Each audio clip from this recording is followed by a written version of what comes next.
Hey guys, here's a little bite-sized nugget I'm calling slowly, carefully. Right? I'm sure you've said that to your toddler at some point when they're like carrying a glass of water or something.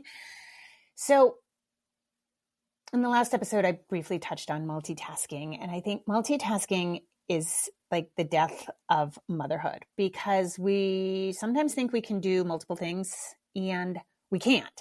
And if we try doing multiple things and then we factor in the loose cannon, which is our kids, we end up chasing our tails. We end up getting like overstimulated and kind of crazy. But I had this moment that I want to share, kind of highlighting all the shit I've been talking about recently, right? Which is, okay, so let me preface this with a little story. So live in my little stone cottage built in 1890. This was a tiny hunting cottage. By local lore, this started off as just like a little clapboard hunting cottage. Then throughout the years, owners added on to it, and they did a really nice job. The outside is all stone. It looks like it's a stone cabin in the middle of the woods. It's got some gingerbread facing, so it's got a very Hansel and Gretel look. It's very, very cute.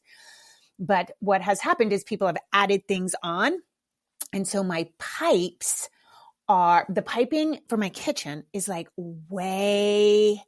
it's in one end of the house, right? And my house isn't very big, but the basement is like a crawl space. So when I got an addition put on for my bedroom, the basement became like a hunched over walking space. Yeah, you can't stand straight up.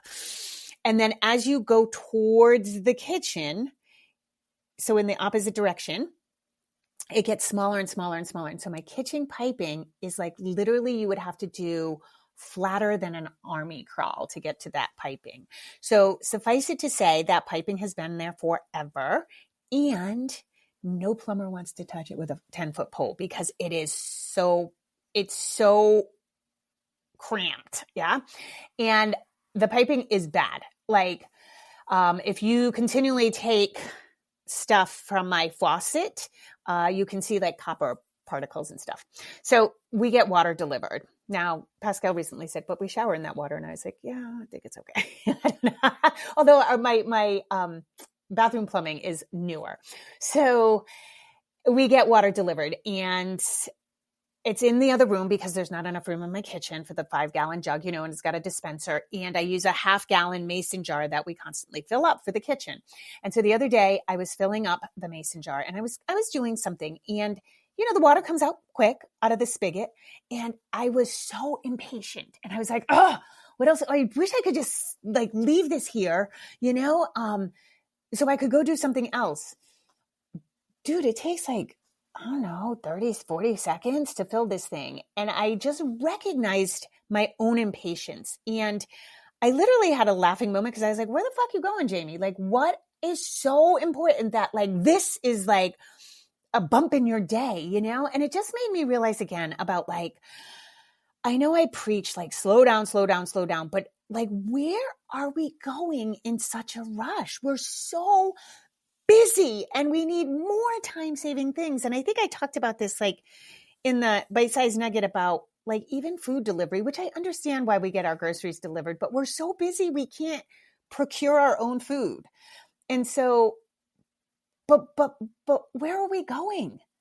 Like, where are we going? And I asked that like in earnest, and I asked that kind of heartbroken because I just feel like all of us are in such a rush to get to the next thing.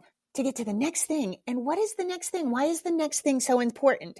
And then I'm telling you right now, you're going to cry like a baby when your kid moves out. Like it goes so fast. You're going to be like, why didn't I slow down? And I guess this might be just one of those timeless things where the people of older kids tell you, slow down, enjoy it. And you're like, yeah, fuck off. I'm busy. I can't enjoy it. Like, you know what I mean? So maybe this is just an unending cycle that just continues and continues. But I beg of you to consider, even with Maverick, like Maverick just wants love, like all dogs, right? And so when we first got him and he was a puppy, I didn't work for 2 weeks. He was so freaking cute. I never had a puppy. I never had a puppy in my home. And I was like, this is, oh my God, I will die for this baby. And I just would have to stop every time I saw him. He was so stinking cute. I'd have to sit with him. And now he kind of gets up my butt some days.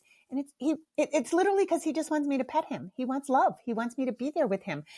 And so I've taken some more time where I'm like, oh, I can stop and pet the dog for 7 minutes. Like nothing's going to drop out of the sky if I'm not like doing the next thing, because my to-do list is endless. It's just endless.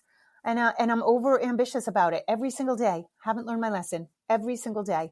I have started to think maybe to do my to-do list at night when I'm tired, and maybe it'd be more realistic instead of when I'm like super jacked up and happy in the morning. Yeah, thinking about that. But I like being over ambitious. But anyway, I've spent more time snuggling him. And I think the lesson is I want you to spend more time snuggling your kid, right? I just beg of you to consider, like, we rush through our days. We rush through everything becomes this endless treadmill. Oh my God. Now it's dinner. Now it's laundry. Now it's this, that I think we can lose sight. And so that's just my little cautionary warning. Like I'm definitely not as pressured as you guys. I know I'm not. And I have impatience for 40 seconds to fill a stupid water jug for clean water. It just made me really stop and think, like, what are we doing? I feel like I say that a lot now. Like, what are we doing? Where are we rushing to? And is it worth it to rush to the next thing that makes us rushed for the next thing? I don't know. All right. I hope this finds you not rushing as best you can. I know pressure. Parenting is just so pressured right now, but I hope you find time to slow down and pet the babies, all the babies, the furry babies and the human babies. All right. That's all.